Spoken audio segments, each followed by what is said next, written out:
Welcome back everybody to Neutrality Studies. Today for the first Bienvenue à time, tous dans Neutrality Studies. Aujourd'hui, pour la première fois, nous recevons le Dr Patrick Ringenberg, maître de conférence à l'EPFED de Lausanne, l'équivalent suisse du MIT, où il enseigne et mène des recherches sur l'Iran.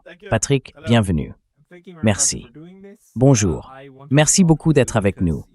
Je voulais vous parler parce que vous avez écrit et exprimé votre mécontentement quant à la manière dont l'Iran est présenté, y compris en Europe dans les médias. Vous étudiez l'Iran depuis très longtemps et nous en sommes maintenant au deuxième mois de la guerre américano-israélienne contre l'Iran.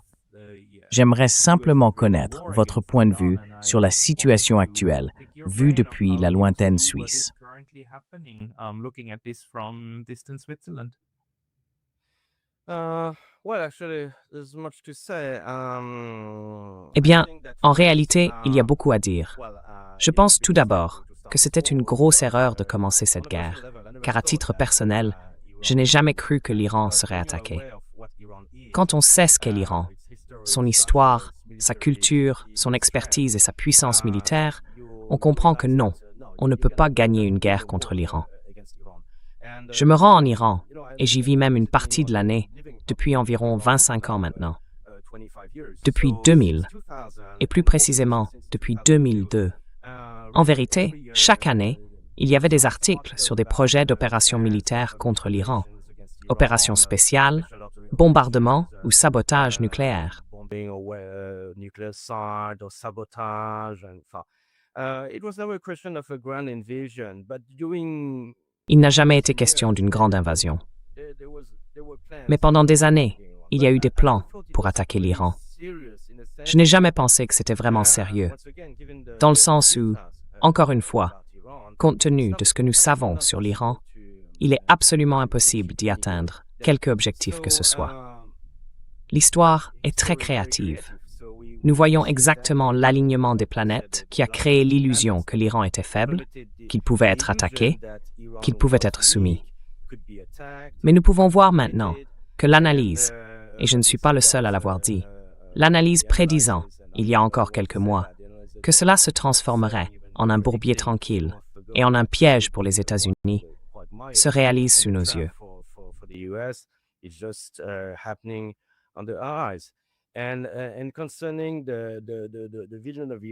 Et concernant la vision de l'Iran, oui, la première fois que je suis allé en Iran, c'était en 2000. Et une grande surprise a été de découvrir un pays totalement différent de l'image ou de la représentation que nous pouvons en avoir en Occident. Vraiment totalement différent. Je ne veux pas dire que l'Iran est un pays parfait, que tout y va bien. Non, pas du tout. Mais c'est complètement différent de ce genre de vision stéréotypée, fondée sur l'orientalisme, d'un pays de fondamentalisme et de théocratie, avec une sorte de mélange culturel. Non, c'est un pays D'abord, c'est un très grand pays, avec une longue histoire et une sociologie très diverse et complexe. Et la vie en Iran est totalement différente de ce que nous pouvons imaginer et de ce que j'entends ici en Europe en général. Pouvez-vous nous donner quelques exemples? Can you give us a few examples? Like how is it different? En quoi est-ce différent? Quelle est la réalité par rapport à la façon dont c'est présenté? Donnez-nous simplement 3 ou 4 exemples.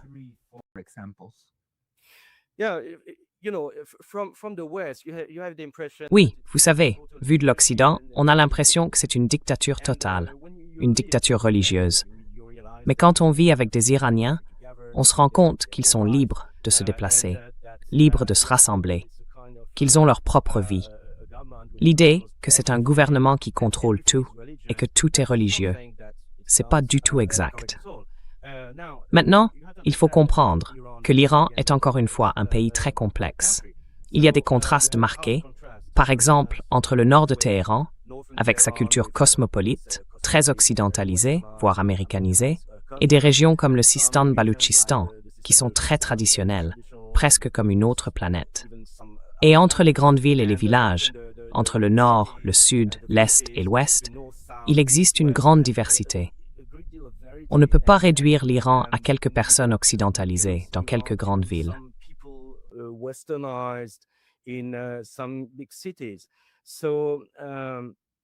Le problème avec la vision que nous avons de l'Iran, c'est qu'elle est en grande partie façonnée par la diaspora en Occident, qui est bien sûr libérale et occidentalisée, et qui adopte parfois une sorte de regard néo-orientaliste sur son propre pays. Elle ne connaît l'Iran que de manière très partielle. Je veux dire, elle ne se rend pas dans les régions en dehors des grandes villes, ou ne rencontre pas les personnes qui constituent en réalité la majorité, celles qui sont plus traditionnelles ou religieuses.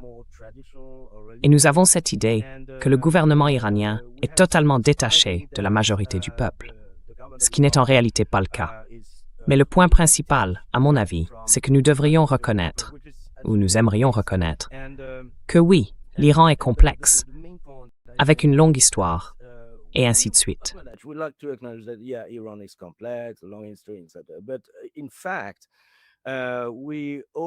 Mais en réalité, nous avons toujours tendance à voir le régime des mollahs et la religion partout, alors que ce n'est pas le cas. Même l'islam iranien, ou la manière dont les Iraniens pratiquent l'islam, est totalement différent de ce que l'on observe dans d'autres pays musulmans. Par exemple, l'islam iranien est chiite, donc différent de l'islam sunnite.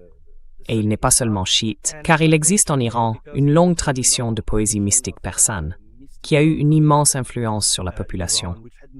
La poésie fait partie de la vie quotidienne, et à travers elle, on découvre une grande part de pensée mystique, le soufisme, qui est également mêlé à l'islam chiite en Iran.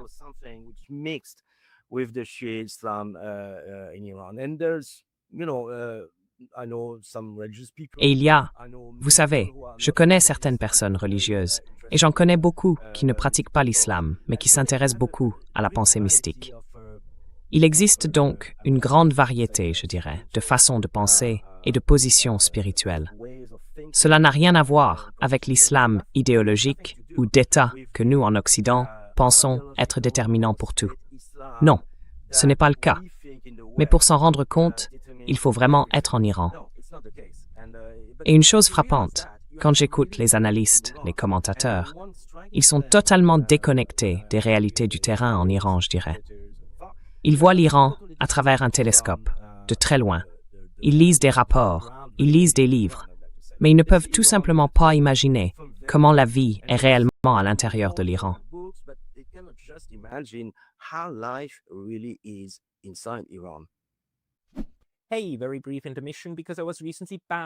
Petite interruption rapide, parce que j'ai récemment été banni de YouTube. Et même si je suis de retour, cela pourrait se reproduire à tout moment. Alors, s'il vous plaît, pensez à vous abonner, non seulement ici, mais aussi à ma liste de diffusion sur Substack. C'est pacalotade.substack.com. Le lien est dans la description ci-dessous. Et maintenant, retour à la vidéo. C'est une attitude très occidentale, n'est-ce pas? Projeter nos propres visions de ce qu'est une autre société et agir en fonction de nos impressions d'elle, au lieu de réellement... Enfin, ce n'est pas comme si nous n'avions pas étudié. Ce n'est pas comme si vous n'aviez pas été enseignant dans une institution très importante, une université en Suisse. Mais cela ne se diffuse pas, n'est-ce pas? Pas même dans le discours public. Mais laissez-moi juste poser une question, parce que j'ai eu une surprise il y a environ 2 mois, peu avant le début de la guerre.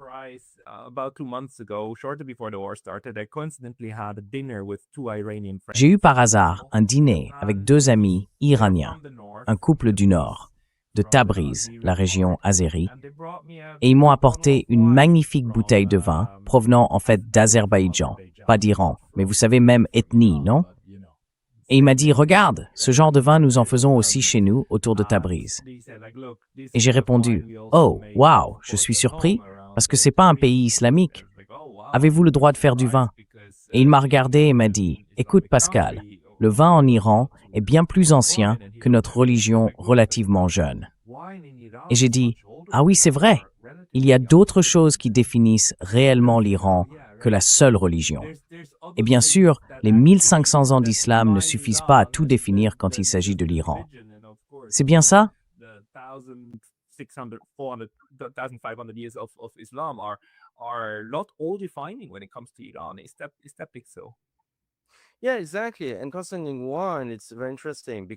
Oui, exactement. Et en ce qui concerne le vin, c'est très intéressant, car la tradition de boire du vin remonte à l'Antiquité en Iran. Lorsque l'islam est arrivé, elle n'a pas disparu. Bien sûr, la majorité des gens ont cessé de boire du vin, mais dans l'aristocratie, dans certains cercles mystiques, dans les milieux littéraires, on a continué à en boire. Et de nos jours, c'est encore le cas. Et vous savez peut-être que mes amis musulmans en Iran me pardonneront de dire cela. Mais en tant que Suisse, j'ai en fait commencé à boire de l'alcool en Iran, parce que j'étais à des fêtes où tout le monde buvait quelque chose, de la vodka, du vin, et j'étais le seul Européen à ne pas boire. Donc, c'était assez étrange pour moi. Petit à petit, très prudemment je dois le dire, j'ai commencé à boire. Mais toutes les familles ne sont pas comme ça. Started to drink, but not all the families like that. I mean, I also know many people who don't. Je veux dire, je connais aussi beaucoup de gens qui ne boivent pas ou qui suivent vraiment une pratique religieuse. Donc on peut tout trouver en Iran. Et c'est cette diversité que nous ne comprenons pas vraiment depuis l'Occident. Encore une fois, quand on ne fait que lire des livres ou des articles sur l'Iran, cela ne suffit pas à donner une idée de la vie organique du pays. Et oui, le vin est partout. Les gens font leur propre vin. Ce n'est pas toujours une grande réussite. Une question de goût peut-être.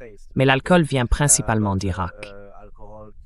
Il y a aussi des whiskies. Et je connais des gens qui ont une collection de whisky tout simplement incroyable. Bien sûr, c'est quelque chose de souterrain, caché, privé. Mais on se rend compte qu'en Iran, dans l'intimité, presque tout est possible. But we realized in Iran that in privacy, everything is possible, almost. Et selon mon ami, qui est anthropologue, il dit que même la vinification est encore possible. Ce n'est pas trop caché. Mais je ne sais pas vraiment dans quelle mesure c'est vrai. Pourtant, le simple fait d'observer que le très célèbre cépage Shiraz porte en réalité le nom de la ville de Shiraz en Iran, exactement cela, a été une révélation. C'est comme si on se disait, d'accord, la vie est bien plus diverse qu'on ne le pense. Mais tu as dit au début que tu ne pensais pas que les États-Unis et Israël pouvaient être assez insensés pour faire cela. Parce que tous les facteurs vont à l'encontre du succès d'une opération militaire. Quels sont les facteurs auxquels tu pensais et qui t'ont fait croire qu'ils ne passeraient pas réellement à l'acte, malgré ce sabre qu'ils agitent sans cesse? With this constant saber rattling? Well, you just have to look. Eh bien, regardons simplement la stratégie iranienne. Ils ont une stratégie multiple, militaire et économique. Ils utilisent leur position géographique centrale pour nuire à l'économie mondiale, pour nuire aux pays voisins qui aident les Américains à bombarder l'Iran. Et l'Iran n'est pas très loin d'Israël, ce qui compte pour les missiles balistiques. J'étais à Téhéran pendant la guerre des 12 jours. Ils bombardaient Téhéran jour et nuit. Mais à la toute fin, les Iraniens tiraient encore des missiles vers Israël. Finalement, Israël a demandé un cessez-le-feu.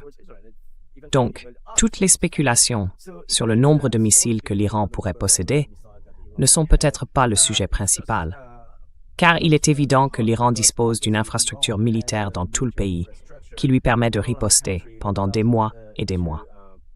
To retaliate during months and months, and because they are really the heart of the Middle East. Et parce qu'ils sont vraiment le cœur du Moyen-Orient, ils peuvent avoir un impact sur l'économie régionale et sur l'économie mondiale. Toutes ces données, tous ces facteurs étaient très bien connus, car la fermeture du détroit d'Ormuz est discutée depuis des années et des années. Si l'Iran est attaqué, il peut riposter dans le détroit d'Ormuz. Donc ce n'est rien de nouveau. Et lorsque l'on rassemble tous ces éléments, on se dit que non, c'est ancien. Il est tout simplement impossible d'attaquer réellement l'Iran sans subir de lourdes pertes et sans avoir un objectif clair à atteindre. Et encore une fois, lorsqu'on regarde l'Iran, il est en fait évident que l'Iran est trop grand pour tomber, trop grand pour échouer. Et on ne peut tout simplement pas le prendre à la légère.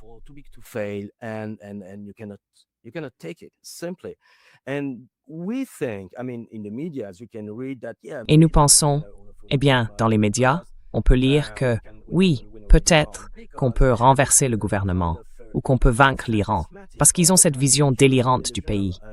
Ils pensent qu'il est faible, que la population est arriérée, que c'est une sorte de tribu exotique, qu'il suffit de tuer le dirigeant et tout s'effondre. Pas du tout.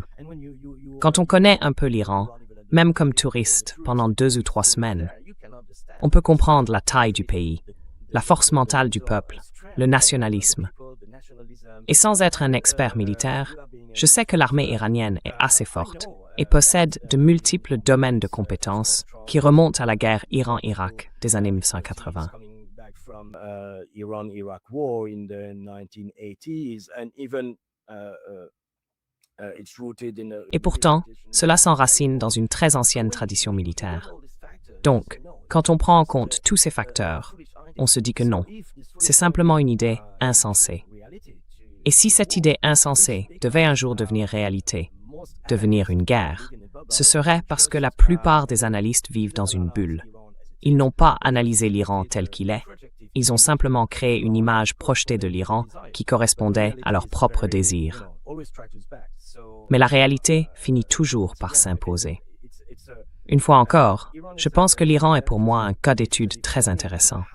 La manière dont on construit une vision ou une représentation d'un pays qui n'a presque rien à voir avec ses multiples réalités. C'est quelque chose de fondamental, car si l'on a une conception erronée de quelque chose, bien sûr, toute initiative que l'on entreprend échouera.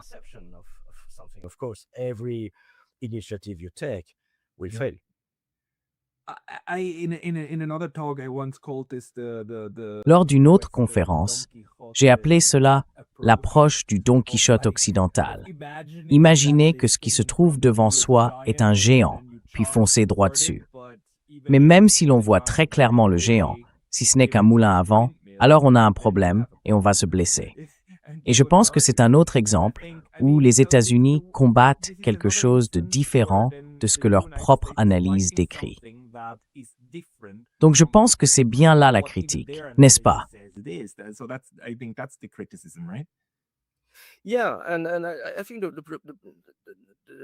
Oui, et je pense que le problème, c'est que Donald Trump ignore tout de la région.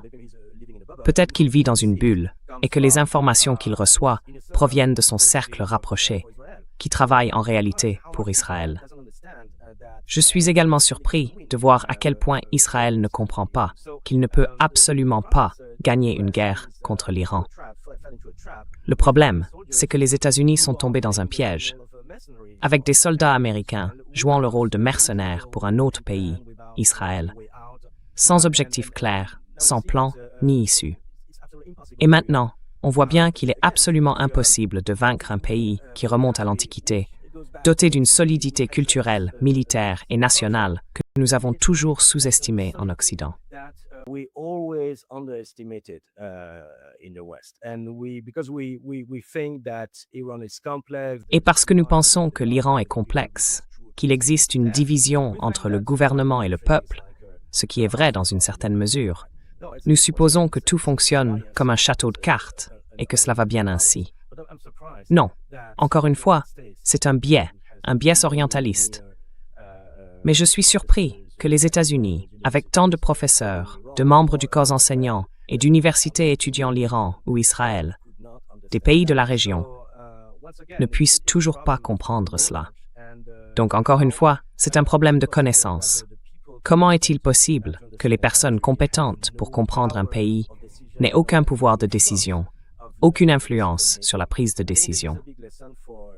Je pense que c'est une grande leçon pour tous les niveaux de prise de décision et pour tous les niveaux, je dirais, de l'approche académique d'un pays, car il y a manifestement un échec à tous les niveaux. Because obviously there is a failure at every level. you're in Switzerland. Like how did it? Vous êtes en Suisse. Comment ça s'est-il passé là-bas? Je veux dire, en termes d'attention médiatique, puisque vous êtes un expert de l'Iran et que vous venez de la partie francophone, est-ce que les médias francophones en Suisse ont cherché à vous interviewer pour comprendre ce qui se passe? Et vous savez, le gouvernement suisse a été, à ma grande surprise, une surprise positive, assez critique. Le ministère des Affaires étrangères a même publié un communiqué disant qu'il ne cautionnait pas qu'il estimait que c'était une mauvaise chose que les États-Unis et Israël aient attaqué l'Iran. Ils ont même publié de tels tweets, ce qui m'a surpris. Ils ont tendance à être moins directs. Mais comment avez-vous vécu cela, en tant qu'expert de l'Iran en Occident, en Suisse, maintenant que cette guerre a été imposée à l'Iran? Avez-vous reçu beaucoup d'attention? Was wrought upon Iran. Did you get a lot of attention? No, not at all. Not at all. I can understand very Non, much as you pas du went. tout. Pas du tout. Je peux comprendre, d'une manière très proactive, que les médias, non seulement en Suisse, mais aussi en France par exemple, invitent des experts ou des analystes qui ont une perception très marquée, voire idéologique, de l'Iran. Ou bien ce sont des personnes issues de la diaspora, ou clairement des opposants à la République islamique. L'idée est donc vraiment de créer une image négative, sombre de l'Iran. Parfois, j'ai l'impression qu'ils s'inscrivent simplement dans la logique de la propagande de guerre. Ce serait une étude passionnante à mener après la guerre. Analyser les différentes manières dont les médias ont parlé du conflit.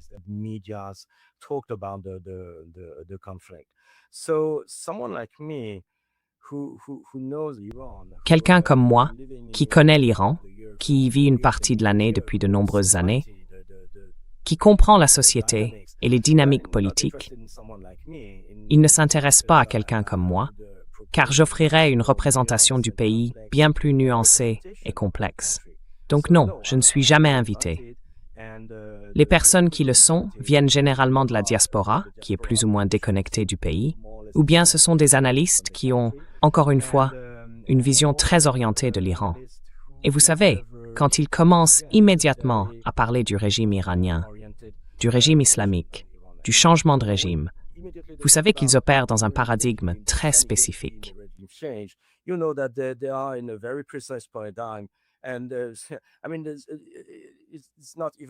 Et je veux dire, il n'est même pas possible de contrer ce genre d'argument massif, parce qu'ils ont un cadre et qu'ils y enferment tout l'Iran. Et c'est plus idéologique que toute autre chose. Donc après, on passe beaucoup de temps à expliquer « Non, peut-être que c'est plus complexe que ça. Il faut expliquer l'histoire de l'Iran. Il faut développer un peu. » Et bien sûr, les médias, ils n'ont pas le temps, et parfois ils ne le veulent pas, parce que c'est quelque chose... Vous savez, j'ai de l'expérience avec cette construction de l'image de l'Iran depuis, le début des années 2000, et même avant. Mais depuis 2000, j'ai vraiment étudié sur le terrain. Et ce qui m'a beaucoup surpris, c'était vers 2015-2016, parce qu'ils avaient signé le JCPOA en 2015. Et avant cela, quand on avait des magazines ou des livres sur l'Iran, très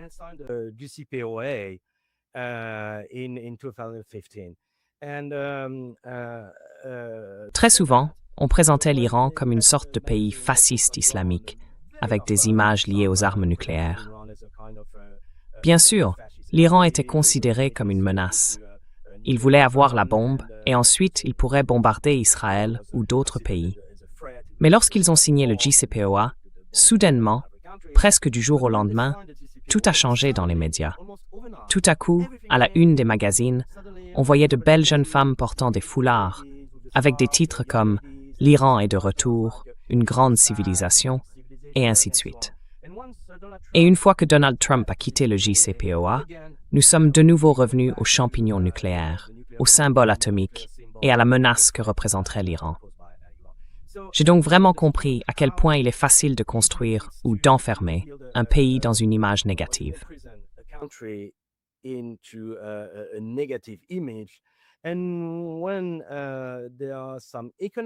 Et lorsqu'il y a des intérêts économiques, lorsqu'il existe des possibilités de faire des affaires ou de se tromper, soudainement, on peut complètement changer cette image, encore une fois du jour au lendemain.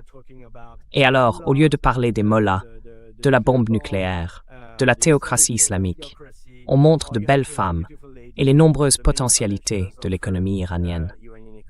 C'est donc un jeu médiatique. Mais de nos jours, le problème est que la plupart des médias, je ne prétends pas tout voir, mais la plupart des grands médias, en Suisse comme en France, se contentent de suivre une sorte de propagande de guerre, un scénario catastrophe, ou du moins, Ils ne font que répéter ce que l'on entend depuis des décennies sur le régime des mollahs, l'oppression religieuse, et ainsi de suite. About the mullah regime, the religious oppression, and so on. It is quite fascinating, isn't it? Because C'est assez fascinant, n'est-ce pas? Parce que nous sommes tous les deux Suisses. Je veux dire, je n'aurais pas pensé que la Suisse est une presse dirigée, qu'elle soit d'une certaine manière contrôlée de façon centrale, avec des directives qui descendent d'en haut. Pas du tout. C'est un pays plutôt libre et libéral, où la presse peut plus ou moins écrire ce qu'elle veut. Mais pour une raison ou une autre, cette bulle épistémique que nous avons créée dans les pays occidentaux conduit différents médias à ne rapporter les choses que d'une seule manière et à répéter certaines expressions clés. Régime en est une pour l'Iran, mollah en est une autre. Peux-tu m'expliquer cela d'ailleurs? Je n'ai jamais compris pourquoi on parle de régime des mollahs, parce que je connais l'ayatollah, je connais la structure du gouvernement, y compris le pouvoir des gardiens de la révolution et les différentes branches du gouvernement. Mais le mollah, peux-tu m'expliquer cela? Mullah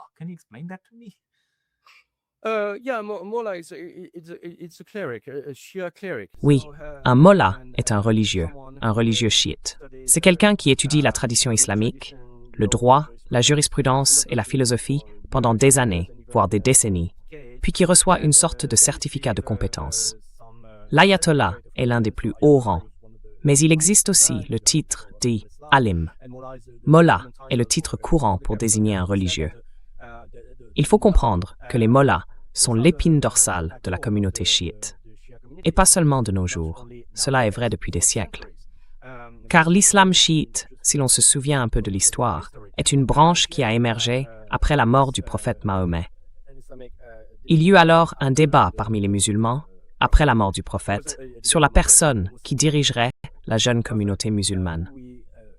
The head of the young Muslim community. And for the Shia, there was only one person. Et pour les chiites, il n'y avait qu'une seule personne qui pouvait être le véritable héritier du prophète. C'était Ali, qui avait épousé la fille de Mahomet, Fatima. Mais la majorité des musulmans n'étaient pas d'accord. Ils ont choisi Abu Bakr, qui devint le premier des 4 califes. Les chiites ont donc décidé que, selon eux, Ali était le véritable héritier spirituel du prophète.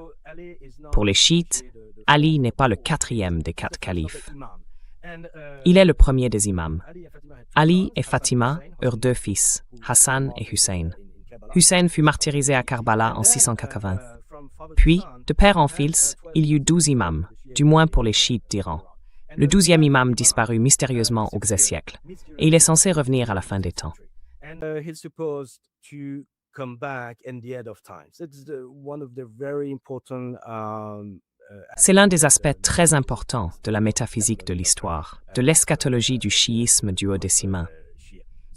Après la disparition du 12e imam, la question s'est posée de savoir quoi faire, car il n'y avait plus de guide. Peu à peu, les clercs, ceux que l'on appelle les mollahs, sont devenus de plus en plus importants, car en l'absence d'un grand imam, ils étaient responsables de l'interprétation de l'héritage islamique, le Coran, les hadiths, toutes les traditions des imams. Et au fil des siècles, ils sont véritablement devenus la pierre angulaire de la communauté chiite. Ce qui a changé au Xe siècle, c'est que l'Iran est devenu chiite. Il est devenu un royaume chiite. Et à partir de cette période, il y eut une puissance mondiale réellement liée, parfois même imbriquée, à une hiérarchie de sometimes intertwined with a hierarchy ceux qui sont chargés d'interpréter la tradition chiite, la tradition islamique et la modernité de la République islamique. Eh bien, nous avons ce principe de guidance religieuse intégré dans le système républicain. Mais d'abord, il est important de dire que tous les membres du gouvernement ne sont pas des mollahs. Pas du tout. Je veux dire, on peut trouver des mollahs dans de nombreuses institutions, c'est certain. Mais, principalement, le processus politique et les décisions politiques sont pris par des personnes laïques. Et l'autre chose, c'est que la présence de la religion dans l'État est encore une fois quelque chose de très ancien. Ce n'est pas quelque chose de nouveau. cela fait partie de la culture, voire du nationalisme de l'Iran lui-même. Even part of the nationalism of Iran. So saying that it's a mullah regime. Dire qu'il s'agit d'un régime de mollahs ne rend vraiment pas compte de la complexité de l'État iranien. Ce n'est pas seulement un État-nation tel que nous le concevons, issu plus ou moins du modèle européen du XIXe siècle. C'est une république. C'est un pays religieux et c'est aussi un pays héritier d'empires, car le premier véritable empire universel fut l'empire achéménide, au 7e siècle avant Jésus-Christ. Depuis cette époque, les Iraniens ont l'habitude de gouverner et d'administrer des empires ou des royaumes. Il y a donc aussi quelque chose de cette tradition impériale dans la République islamique d'Iran actuelle. Se contenter de l'appeler un régime de mollahs n'a aucun sens. C'est simplement une manière de projeter sur l'Iran une forme de préjugé laïciste, anti-religieux ou anti-islamique.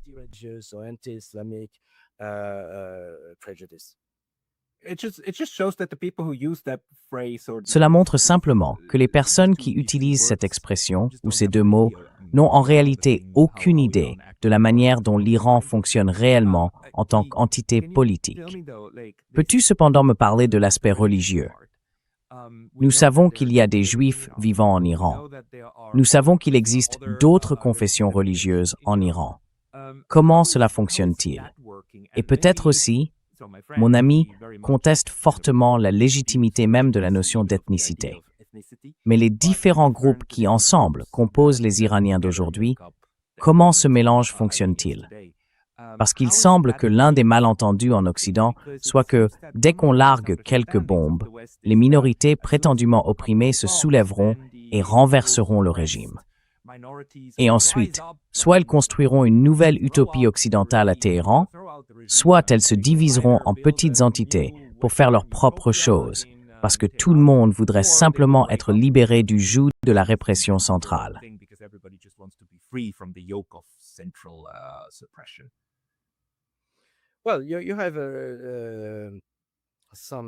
Eh bien, il y a quelques minorités religieuses en Iran, certaines très anciennes. Oui, il y a des Juifs, pas beaucoup, je crois moins de 10 000 en Iran aujourd'hui, bien que je n'ai pas le chiffre exact.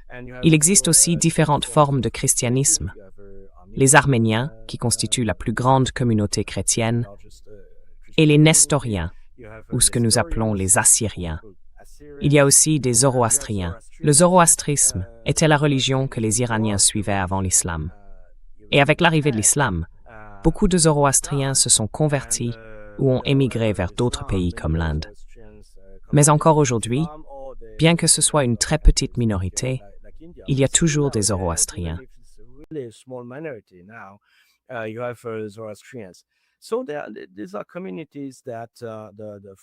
Ce sont donc des communautés pleinement intégrées à l'intérieur de l'État. Et comme il s'agit d'une république islamique, l'ironie, une ironie islamique, veut que les communautés non musulmanes reconnues par l'islam puissent vivre sans problème au sein d'une société musulmane. Elles ne peuvent pas prêcher leur foi ni chercher à convertir d'autres personnes, mais elles sont libres de pratiquer leurs rites. Elles disposent de leur temple, église ou synagogue. Elles peuvent suivre leurs propres coutumes. Par exemple, consommer de l'alcool, puisque les chrétiens, bien sûr, peuvent en consommer. Et bien entendu, avec la révolution islamique, une certaine pression s'est exercée sur ces communautés non musulmanes.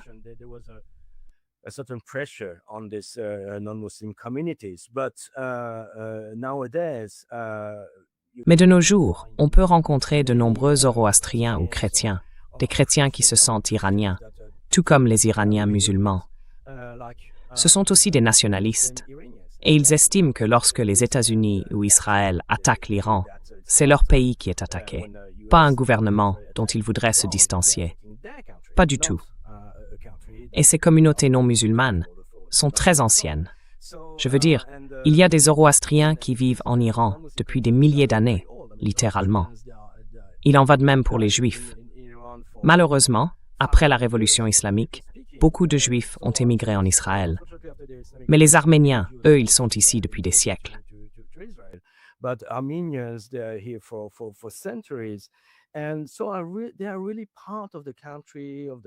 Et donc, ils font vraiment partie du pays, partie de la culture du pays. Et il existe de nombreuses amitiés entre Arméniens et Juifs, ainsi qu'entre chrétiens et musulmans. Dans la vie quotidienne, la question religieuse n'est pas vraiment à l'ordre du jour, car à un certain moment, la culture du quotidien ne relève pas de la religion. C'est une manière de vivre, c'est la nourriture, la sociabilité, toutes ces choses qui peuvent, bien sûr, avoir une dimension religieuse. Mais non, c'est... Vous savez, quand on parle avec les gens, on se rend compte qu'ils se sentent iraniens. Car même s'ils ne sont pas musulmans, ils sentent que l'histoire du pays est aussi leur histoire.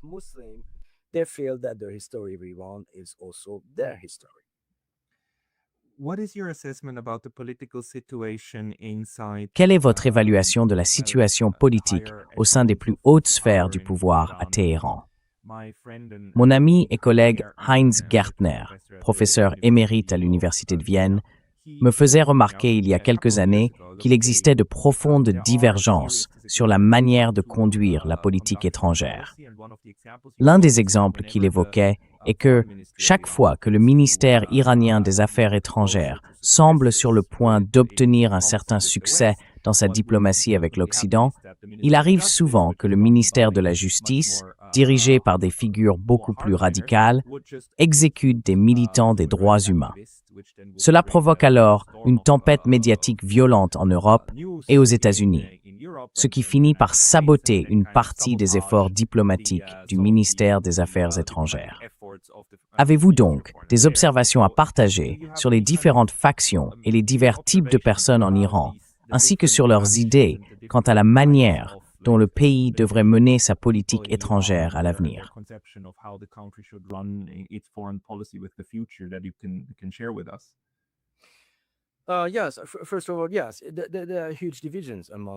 Oui, tout d'abord, il existe d'énormes divisions au sein de la structure du pouvoir en Iran. Je veux dire, c'est quelque chose qui a été étudié, et ce n'est pas un mystère. Cela remonte à la révolution islamique, car cette révolution a créé une fracture entre... C'est très schématique, mais disons-le ainsi. Les révolutionnaires qui voulaient réellement poursuivre une politique anti-impérialiste et anti-occidentale, ce que nous appelons les partisans de la ligne dure, et d'autres qui étaient plus pragmatiques, plus réalistes, pensant que, d'accord, il y a eu une révolution, mais qu'après quelques années, il fallait revenir à des relations diplomatiques normales. Donc il fallait normaliser nos relations avec les pays européens ou avec l'Occident.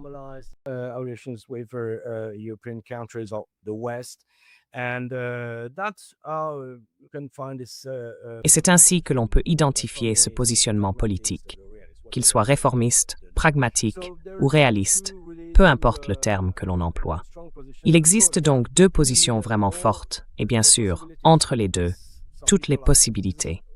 Je veux dire, certaines personnes, et c'est aussi ce qui fait la complexité de la politique en Iran, peuvent être conservatrices, perçues comme des partisans de la ligne dure, mais suffisamment lucides pour comprendre qu'il faut être réaliste en matière de relations internationales. Et il y a aussi des réformistes qui, pour une raison ou une autre, sont très stricts sur la question de la normalisation avec l'Occident. On trouve donc toutes sortes d'interprétations de certains fondements de la politique iranienne. De nos jours, ce qui change tout, c'est la guerre.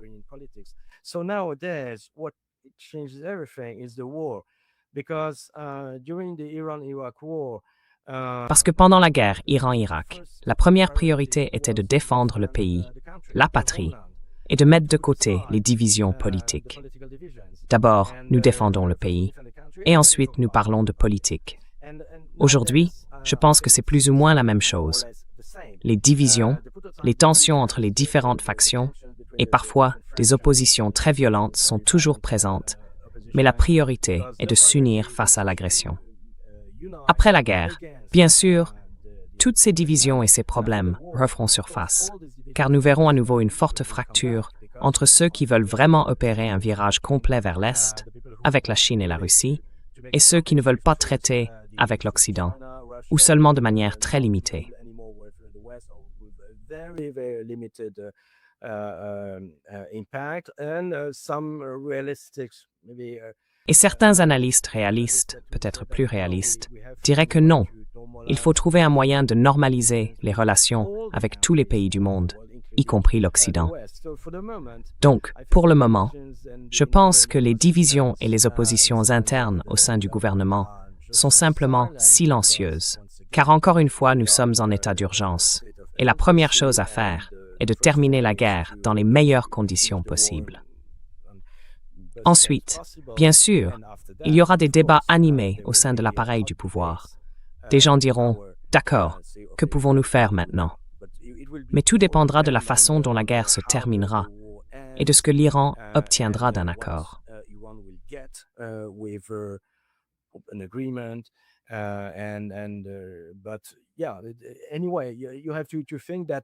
Mais oui, enfin, il faut penser qu'au-delà de l'idée, peut-être du concept, selon lequel il existerait une sorte d'homogénéité de pensée au sein de la République islamique, parce que tout le monde est obligé d'accepter le système, il y a en réalité de très fortes divisions et des débats passionnés.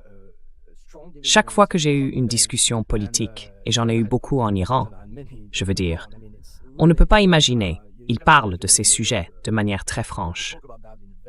Il n'y a pas de tabou. Ils savent que le pays est divisé sur le plan politique. Donc tout dépendra de la fin de la guerre, de la politique du nouveau guide suprême, des forces politiques qui émergeront après la guerre. Et bien sûr, il y a encore beaucoup de paramètres que nous ne connaissons pas.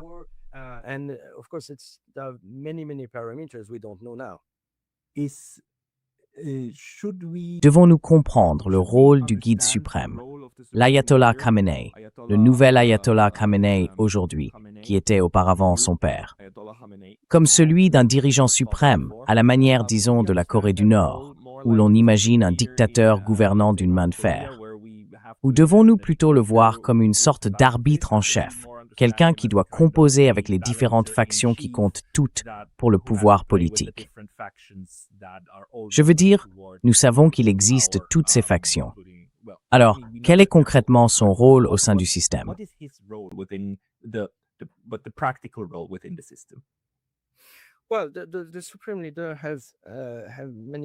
Eh bien, le guide suprême a de nombreuses fonctions. L'idée est d'avoir une orientation religieuse au sommet de l'État, car c'est, encore une fois, une très ancienne tradition chiite, même si le système de la République islamique est très moderne, voire moderniste. L'objectif est d'assurer une direction religieuse afin que le pays suive les principes islamiques dans sa politique et sa société. Maintenant, ça c'est la théorie. Mais en pratique, c'est beaucoup plus complexe. Ce que nous observons parfois dans la vie politique n'a rien à voir avec la religion. C'est une forme de réalisme politique ou de tradition impériale, ou simplement la politique qu'adopterait n'importe quel État-nation. Et ce n'est pas parce qu'un religieux, le guide suprême, dit quelque chose ou recommande de faire ceci ou cela que cela repose nécessairement sur une base religieuse.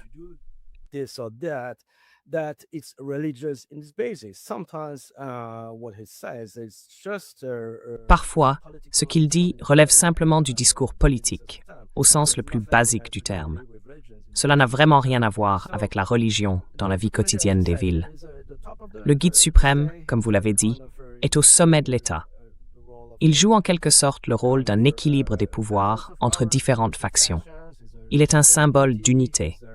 Il est moralement responsable de l'orientation islamique, ou du moins de l'apparence, du pays. Et il représente ce qu'on peut appeler l'État profond. Je veux dire la conscience que fondamentalement l'Iran, oui, il a une dimension républicaine, mais que ses racines dans l'histoire sont à la fois un sentiment religieux et un sentiment impérial, car tous les empires de l'Iran l'étaient.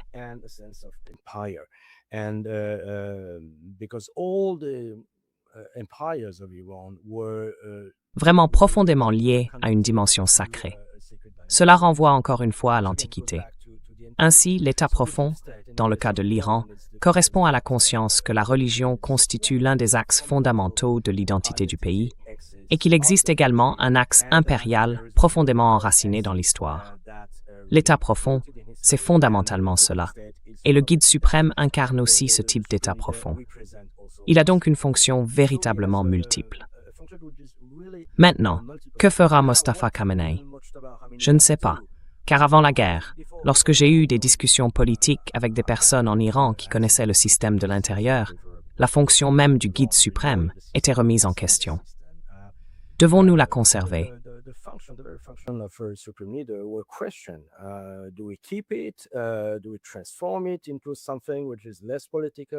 Devons-nous le transformer en quelque chose de moins politique et de plus, disons, religieux ou moral? Ou devons-nous transformer cette discipline fonctionnelle en quelque chose qui ressemble à un conseil composé de plusieurs personnes et non d'une seule au sommet? Il y avait donc ce type de débat. Ce n'était que des débats, mais il montrait que le choix de Mostafa Khamenei avait été fait dans un contexte très particulier, un contexte de guerre, d'urgence. Et comme il était proche de son père, un religieux, il connaît la jurisprudence islamique à un niveau de compétence suffisant. Il a bien sûr été formé par son père aux études politiques. Donc, évidemment, il voulait créer une forme de continuité, d'allégeance et de doctrine, afin que l'unité du pays soit préservée dans les circonstances actuelles.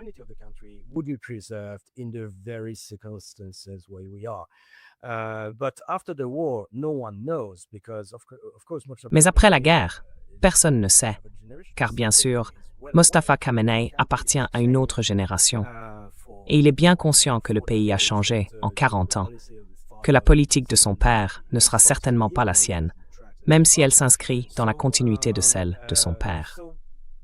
Il y a donc bien plus de questions que de réponses à ce stade. Mais une chose est claire, malgré les divisions, les oppositions internes très fortes, au sein du système iranien, celui-ci reste solide, car les Iraniens savent quand ils peuvent s'affronter à l'intérieur du cadre de la République et quand ils doivent s'unir face à une menace commune pour le pays.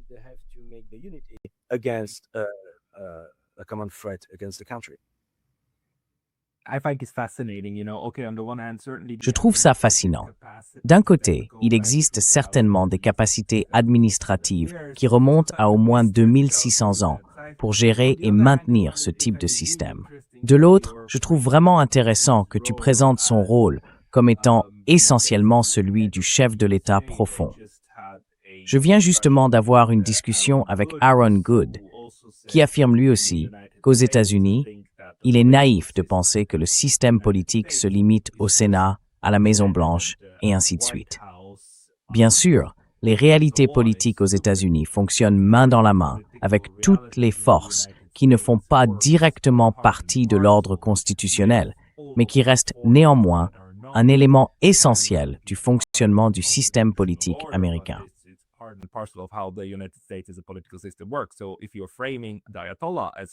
Donc, si vous présentez l'ayatollah simplement comme le chef visible d'une autre partie de l'État, c'est assez précieux, je pense, pour réfléchir à la manière dont les structures politiques fonctionnent. Mais peut-être, vous savez, qu'il nous reste environ 5 minutes, et j'aimerais simplement vous demander, y a-t-il quelque chose que je ne vous ai pas demandé, ou quelque chose qui vous vient à l'esprit et que vous jugez important, qui pourrait être ajouté à la discussion que nous avons déjà eue, afin que les gens comprennent mieux quelque chose que vous estimez essentiel à propos de l'Iran ou de la guerre qui est en train de se dérouler?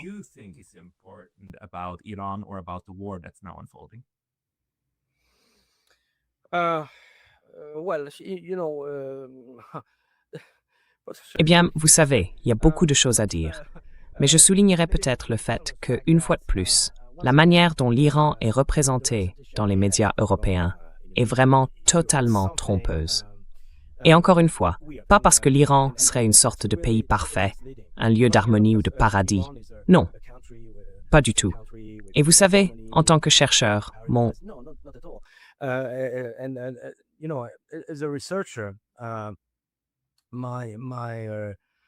objectif, mes buts, sont d'avoir la vision la plus complète, la plus précise, la plus pertinente, et je dirais la plus neutre possible des nombreuses réalités, parfois contradictoires, d'un pays. Mais ce que j'entends, ce que je lis dans les médias, c'est toujours une sorte de parti pris dans l'interprétation, qui veut que l'on voit les choses de telle ou telle manière. Et bien sûr, je connais un peu la diaspora en Occident, et elle a ses propres trajectoires de vie. Certains sont des immigrés économiques, d'autres étaient des opposants à la République islamique. Naturellement, ils se sont réfugiés ici, en Occident, aux États-Unis, en Europe, et bien sûr, ils tiennent un discours d'opposition, ce qui est tout à fait compréhensible. Je n'ai pas à juger cela.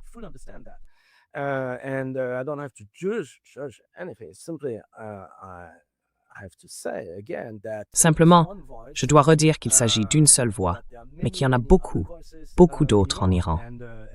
Et en tant qu'historien, en tant qu'anthropologue, je ne peux pas me contenter de prendre en compte une seule voix et dire « D'accord, l'Iran, c'est cela », à travers le prisme ou la perspective de la vie de la diaspora. Encore une fois, le problème, c'est le manque de compréhension et tout simplement le manque de contact avec l'Iran tel qu'il est, l'Iran vivant. Ce qui m'intéresse, c'est que beaucoup de personnes qui débattent de l'Iran à la télévision et dans les médias parlent de l'Iran sans l'Iran. Comme si je veux dire, ils décidaient, d'accord, dans le nouvel Iran, la diaspora fera ceci ou cela. Je peux comprendre que ces personnes aient des idées et qu'elles pensent que, lorsqu'elles pourront revenir en Iran, elles renverseront le gouvernement et créeront une sorte de gouvernement laïque et libéral là-bas. liberal type of government Iran. Why not? But it's just theory. And what about the Pourquoi pas? more than 90 Mais ce n'est qu'une million théorie. people living in Iran? What Et do qu'en they est-il des plus de 90 millions de personnes vivant en Iran? almost Que nothing? pensent-elles? Because Que savent-elles they just d'elles-mêmes? think that, Presque rien. Iranians, Parce qu'on part uh, simplement du think principe like they que les think, Iraniens devraient penser comme eux, d'une manière libérale, laïque et occidentale. Il y a bien sûr des gens comme cela en Iran. Beaucoup sont très critiques envers la République islamique. Mais encore une fois, la diaspora et les analystes que nous entendons et lisons en Occident sont totalement déconnectés de la majorité des Iraniens qui pensent autrement. Et c'est pourquoi l'Iran dont ils parlent n'est pas un Iran réel. C'est un Iran projeté, idéal, théorique, orientaliste. Mais ce n'est pas l'Iran que je pense. N'importe quel touriste en Iran, même pour seulement 10 jours, pourrait découvrir.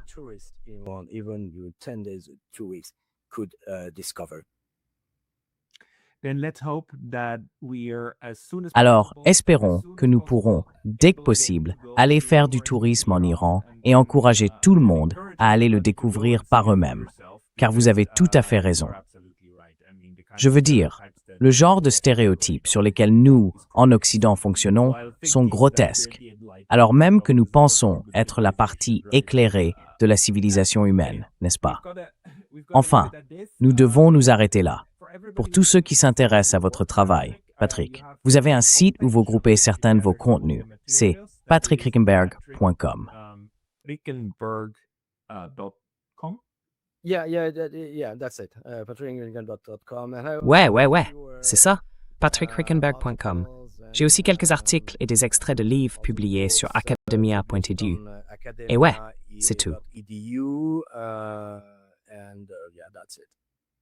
Et tu m'as dit que tu avais publié environ 10 livres toi-même. C'est bien ça? Ouais, ou peut-être plus. Après 10, j'ai arrêté de compter.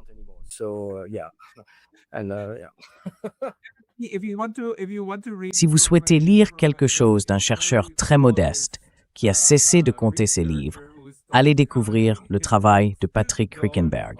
J'essaierai de mettre quelques liens dans la description ci-dessous. Patrick, merci beaucoup pour votre temps aujourd'hui. Thank you so much for your time today. Merci beaucoup.